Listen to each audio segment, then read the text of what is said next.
Reza Radian adalah aktor yang jauh dari hiruk-pikuk panggung politik. Tapi kehadiran Reza di demo mahasiswa mengawal demokrasi, melawan begal konstitusi 22 Agustus lalu memberi dampak yang besar. Kalau ngelihat pidato-pidato, kalau melihat video-video Reza pidato, lihat diri sendiri pidato gitu, Reza rasanya apa tuh? Aduh, I can't. Nggak bisa, aku kayak oke gitu. Biasanya kalau Arya lagi misalnya play atau apa gitu, aku selalu bilang, udah. Oke, udah. Katanya buah itu tidak jatuh jauh dari pohonnya. Oma Reza itu adalah Ibu Francisca Fangidae. Ibu dari mamanya Reza ya. Seorang pejuang kemerdekaan yang luar biasa, tidak bisa kembali ke Indonesia pada waktu itu. Menurut Reza, darah itu memang mengalir di Reza? Ya, spirit Oma adalah sesuatu yang tentu kami, para cucu-cucu yang dititipkan cerita tentang perjuangan Oma, pastinya ada rasa seperti apa ya, kebanggaan tersendiri gitu melihat perjuangan Oma. Sebagai seorang wartawan, sebagai seorang pemimpin dari delegasi orang-orang muda yang dikirim oleh Bung Karno waktu itu gitu. Jadi punya nilai historis yang luar biasa gitu buat aku pribadi sebagai cucunya pasti. Jadi apa yang diperjuangkan mungkin ya aku hanya setitik itu, tapi nggak bisa dipungkiri bahwa Oma punya peran besar yang sangat menginspirasi, yang justru membuatku berada di sebuah organisasi selama 9 tahun tadi, itu sedikit banyak dipengaruhi oleh Oma juga nilai-nilai. Pernah nggak berpikir bahwa suatu saat akan masuk partai politik? Kita punya Rano Karno yang setelah Banten kemudian jadi wakil gubernur. Apakah proyeksi Reza Radian juga akan masuk? Kesana?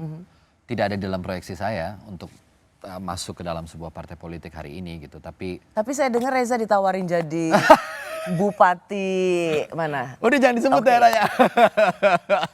Ditawari jadi seorang bupati, Kepala daerah di sebuah daerah, kemudian ditawari menjadi wakil wali kota di sebuah daerah, dan saya mengatakan saya berterima kasih tapi tidak untuk terlibat. Ini baru-baru aja kan? Baru aja. Karena saya merasa wow, prosesnya kok bisa secepat itu, prosesnya kok bisa semudah itu hanya karena mungkin dianggap sedang panas-panasnya kemarin. Lantas nggak ada tuh pertanyaan buat saya, apakah saya ini sebenarnya kredibel atau tidak? Ataukah saya ini mampu atau tidak? Punya knowledge-nya atau tidak? Gitu nggak ada. Langsung bersedia atau tidak dicalonkan. Buat saya itu kayak, wah ini fit and proper test macam apa ya gitu. Kalau hanya karena popularitas kemudian bisa gitu. Wow, I mean. Reza pasti bisa, komika Marcel aja bisa.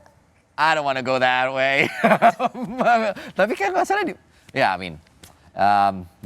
let's not go there. Aduh. Jadi ketika ditawarin untuk jadi kepala daerah satu daerah itu, Reza tuh malah, aku bisa ngebayangin, Reza malah gila lo ya main nawarin untuk jadi pemimpin. Sebenarnya gini sih, aku nggak bilang itu gila, tapi prosesnya itu yang mengejutkan gitu, Mbak Rosi, bahwa ini karena apa ya ditawarkan? Maksudnya apakah karena peristiwa kemarin aja gitu? Check and balance-nya di mana ya kira-kira? Karena kan kita pasti akan padahal untuk jadi pemimpin kan. Well, secara intelektual, kapasitas, integritas, I vote for you pasti. Tapi kan nggak gitu caranya menyeleksi calon. Bayangkan ya, bagaimana cara mereka memilih pemimpin. Aku boleh jujur gak, Mbak? Rasanya ada tersinggung juga loh. Why? Ya karena, don't you have any other way yang lebih, legit? I would love to be interviewed dan ditanya-tanya dulu berbagai macam hal. Itu mungkin proses yang berbeda. Tapi kalau seperti kemarin ini, kayaknya cuma karena ngetop aja gitu kan. Ya kesannya jadi begitu. Jadi aku ada tersinggungnya juga kan. Gue itu Is that how you see me? I mean, okay. Gue tuh nggak cuma kayak ngetop. I have my brain. Gitu. Gue tuh beda sama selebriti yang selama ini lu lihat. Aku nggak mau ngomong gitu ya. Cuma maksudnya, that's different. I have brain. Yang more than that. Jadi bukan hanya sekedar karena saya terkenal gitu. Res, ada tadi Reza sih bilang kan begitu bangga bisa ada di sana bersama masyarakat sipil, mahasiswa menyuarakan apa yang harus kita kawal di demokrasi ini. Tapi biasanya tuh selalu ada pertanyaan kemudian dapat ancaman atau enggak. Ada yang seperti itu nggak? Karena saya lihat juga para selebriti itu ada di WA. Ya. Ini tentang keamanan sih. Ya. Apakah itu juga Reza dapatkan itu? Semacam intimidasi. Iya, ya. Sejauh ini sih alhamdulillah nggak ada sama sekali.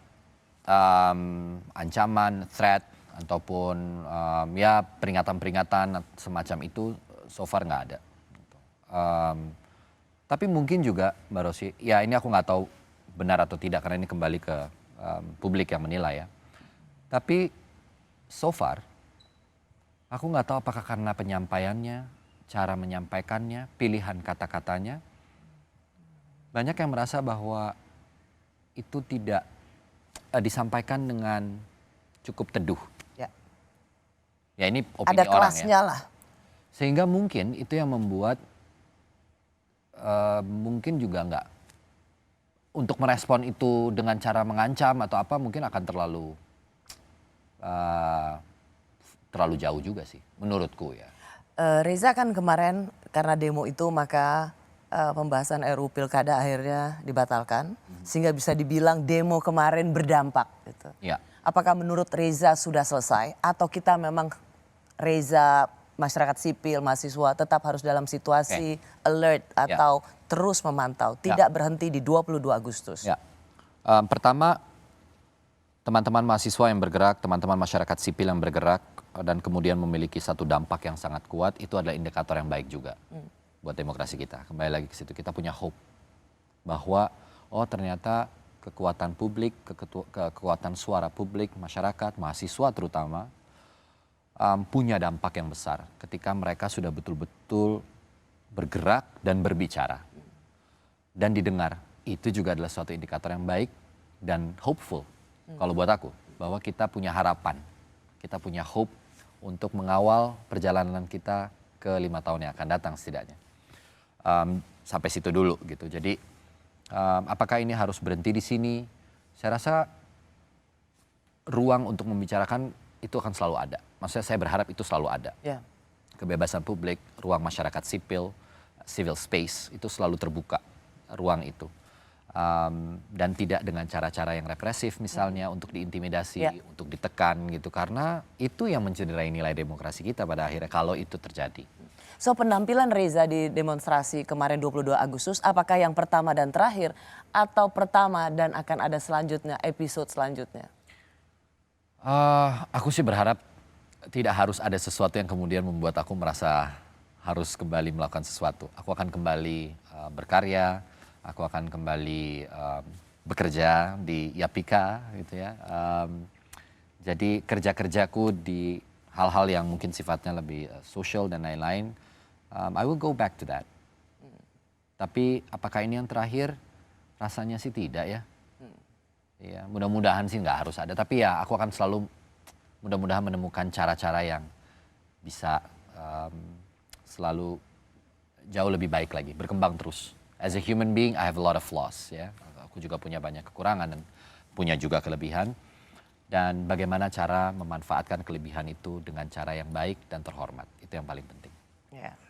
So yang pertama dan bukan yang terakhir.